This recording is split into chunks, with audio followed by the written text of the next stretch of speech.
कभी सही तरीके से गाइड नहीं किया गया ना।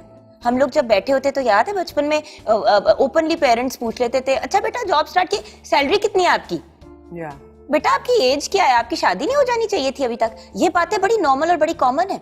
इवन आप रोजा रखते हैं? बेटा आपने रोजा रखा है? अब एक लड़की से ये सवाल पूछना कि रोजा रखा है कि नहीं, आउट ऑफ 30 डेज कोई 5 से 7 दिन तो ऐसे हैं जब वो रोजा रख ही नहीं सकती है।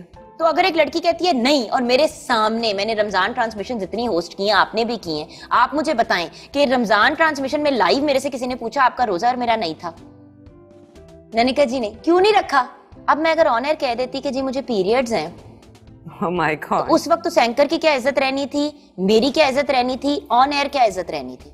बात सिर्फ इतनी है कि हम तो पीरियड्स, प्रेगनेंसी, मिसकैरेज, इन चीजों पे बात ही नहीं करते, जिसकी वजह से हम एक मेंटल फ्रस्ट्रेशन क्रिएट करते हैं सोसाइटी में। हम अभी तक पैड से कंफर्टेबल नहीं हो सके। एक बच्ची को रिसेंटली स्कूल में एक मेल टीचर ने शदीद जलील किया। ये एक एक्चुअल न्यूज स्टोरी है। एक लड़की को पीरियड्स हुए, वो उसके पहली दफा था शायद, तो उसको नहीं पता था, तो पीछे से उसके स्टेन था, उसको उसके मेल टीचर ने जलील किया in front of the whole school. आप सोचें कि वो बच्ची कितनी ट्रॉमेटाइज होगी। ऑलरेडी एक ऐसी चीज जिसके बारे में बच्चों को कंफ्यूजन होती है और ज्यादातर पेरेंट्स बताते नहीं है, माँ नहीं डिस्कस करती, वो कहती हैं कि यार जब होगा तो बता देंगे। ऑकवर्ड कॉन्वर्सेशन है, जैसे अगर बच्चा पूछे कि मामा व्हाट इज सेक्स, तो हम जरा कच्चे हो जाते हैं कि but I think it's about time कि हमें इस ऑकवर्डनेस को खत्म कर देना चाहिए, बिकॉज ये बहुत जरूरी है। अभी जो कसूर में वाकयात हो रहे हैं, एक के बाद एक हो रहे हैं, और अभी भी जो हैं ये केसेस, ये फुली रिपोर्टेड केसेस नहीं हैं। I am sure about that. 51% लड़कियां,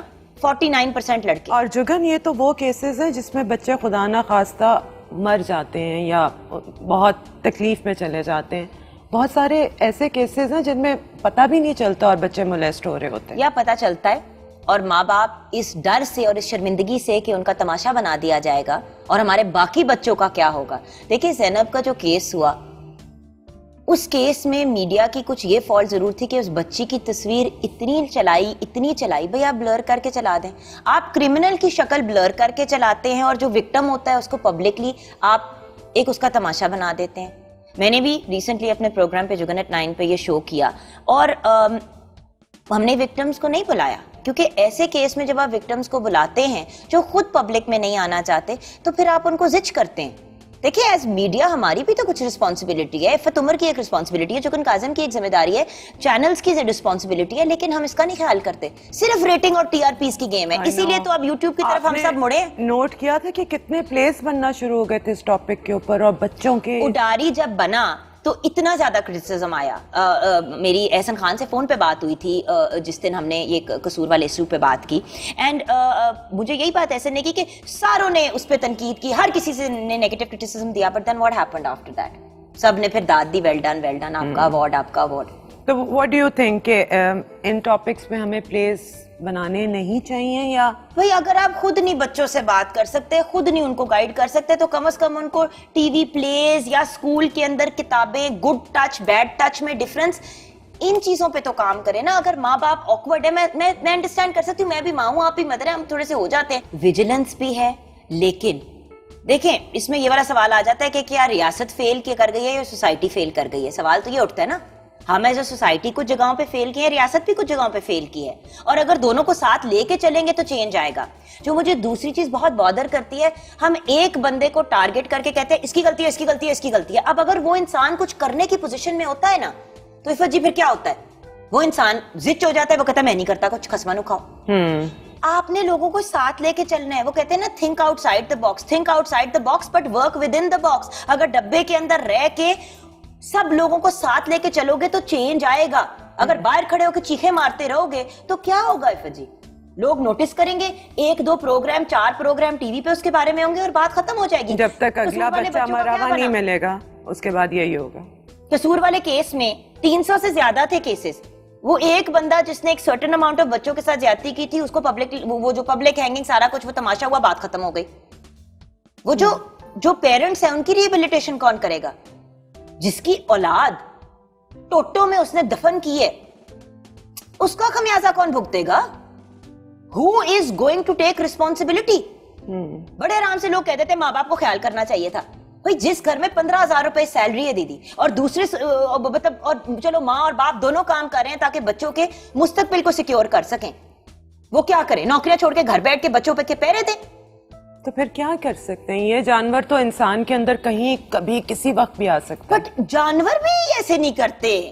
बात तो ये, तो जानवर भी ऐसे नहीं करते, ये तो कोई और ही मखलूक है। पर ये है मखलूक, और उससे ज्यादा है जितना हम मानने को तैयार हैं, उससे बहुत ज्यादा है। बट दैट्स द पॉइंट, अगर हम कलेक्टिवली काम करेंगे, अगर हम मिलके काम करेंगे। क्या काम करें बताओ? तो चले, अगर कोई विक्टिम है, आपने उस विक्टिम को लिया, आपने उसका प्रॉपर चेक किया, उसके साथ एक माहिर नफ्सियात भी बिठाया, मेल और फीमेल दोनों का ऑप्शन दिया, उसके बाद जब ये चीज कोर्ट में गई तो जल्दी जल्दी उसके आंसर्स आए। डीएनए को सेकेंडरी एविडेंस नहीं, फर्स्ट हैंड एविडेंस बनाए।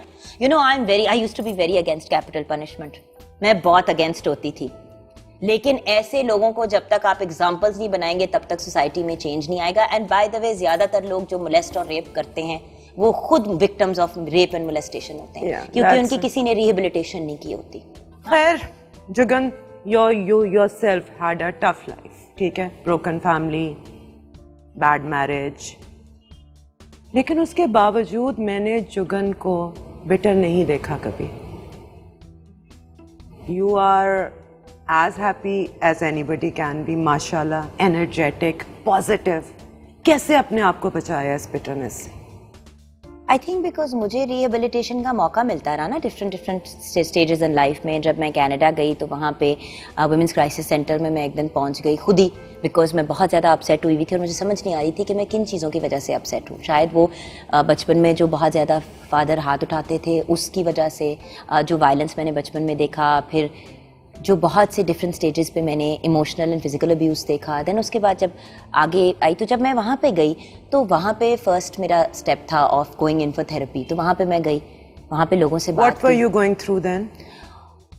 उस वक्त मुझे नहीं पता, मैं क्लास में बैठे बैठे ना, मुझे जिस तरह दिल तेज तेज नहीं धड़कना शुरू हो जाता और घबराना शुरू हो गई, क्योंकि मैंने साइकोलॉजी भी पढ़ रही थी, नफ्सियात भी पढ़ रही थी, साथ में सोशियोलॉजी भी पढ़ रही थी और मीडिया इन्फॉर्मेशन, ये तीनों मेरे मेजर्स थे। अच्छा, अब मैं वहाँ पे, मुझे मेरी जो टीचर थे उन्होंने एक और स्टूडेंट को कहा कि take her to the women crisis centre so she can talk, कि इसको क्राइसिस सेंटर ले जाओ, ये जाके बात करें। वहाँ पे गई, वहाँ पे हमारे नफ्सियात से मुलाकात हुई और मैंने रियलाइज़ किया कि एक तो इर्द गिर्द जो मेरे लोग थे वो भी कितने बड़े बड़े मसाइल से गुजर रहे थे। कोई रेप हुआ था, किसी ने कोई मार खा के बैठी हुई थी खातून, बहुत ज़्यादा। This was after your first divorce? नहीं, मैं कनाडा में थी अभी। अच्छा, अभी मैं कनाडा में थी, अभी मैं यूनिवर्सिटी, अभी शादी नहीं की, अभी शादी नहीं की थी, मैं वहाँ पे थी। ये सारा कुछ हुआ। उसके बाद जब मैं पाकिस्तान आई तो द मैरिज हैपन। अब वहाँ पे जब मैंने ये चीज़ें देखी और मैंने देखा कि यार थेरेपी एक अच्छी चीज़ है, किसी से जाके बात करना, अपने मसाइल को डिस्कस करना एक अच्छी बात है। अंदर जो जमा हुआ होता है, देखिए पानी के ग्लास में पानी डालते जाएंगे, एक पॉइंट पे वो भर के उसके अंदर से गिरना शुरू हो जाएगा। सो जो अंदर मलबा जमा होता है उसको निकालना भी होता है। वहां पे मैंने रियलाइज किया थेरेपी की इंपॉर्टेंस कितनी ज्यादा है। एक तो मैं पढ़ भी रही थी और साथ साथ वो, अच्छा ये हुआ। फिर मैं जब पाकिस्तान और वहां पे यार रियलाइज कि यार जिंदगी बड़ी खूबसूरत है। अगर मेरी लाइफ में इतनी प्रॉब्लम है तो किसी की लाइफ में इतनी है, जिसकी लाइफ में इतनी है उसकी लाइफ, उसके ऑपोजिट एक और बंदा है जिसकी इतनी है। सो मसाइल तो हर किसी की जिंदगी में है। अब जो कसूर में, फॉर एग्जाम्पल हमने इंसिडेंट की बात की, वो जो पेरेंट्स जो जिस चीज से गुजर रहे हैं उसके मुकाबले में मेरी जिंदगी या आपकी जिंदगी कितनी खूबसूरत और कितनी हसीन है। बिल्कुल। सो आप, बहुत ही टिपिकल बात है, ग्लास आधा भरा हुआ है या आधा खाली है। मेरे लिए ग्लास हमेशा भरा हुआ है, चाहे उसमें पानी ना भी हो, क्योंकि उसमें पानी मैंने भरना है। इफ़त उमर ने नहीं आके भरना, किसी ने नहीं उसके अंदर पानी आके भरना, उसमें पानी मैंने ही भरना है। तो मैं उन चीजों के लिए मेहनत करूं जिनके ऊपर मेरा कंट्रोल है, और जिन पे नहीं कंट्रोल, एक आवाज उठाऊं, एक कोशिश करूं, जिस तरह मैंने अपने मॉर्निंग शो में स्टार्ट किया, एक आवाज उठाई है कि यार I am going to talk about social issues and I am going to talk about things that matter. नाच गाने नहीं, बहुत बोरिंग है यार। And this is making you happy and satisfied. और various stages पे। और मैं पिछले 8 साल से, जब से मैं पाकिस्तान वापस भी आई हूँ, अपनी डिवोर्स के बाद भी, अपनी मिस कैरेजेस के बाद, मैं थेरेपी में ऑल थ्रू रही हूँ। मैं माहिर नफ्सियात के पास हफ्ते में एक दफा जाती So you think professional help made you stay sane? Exactly. और बात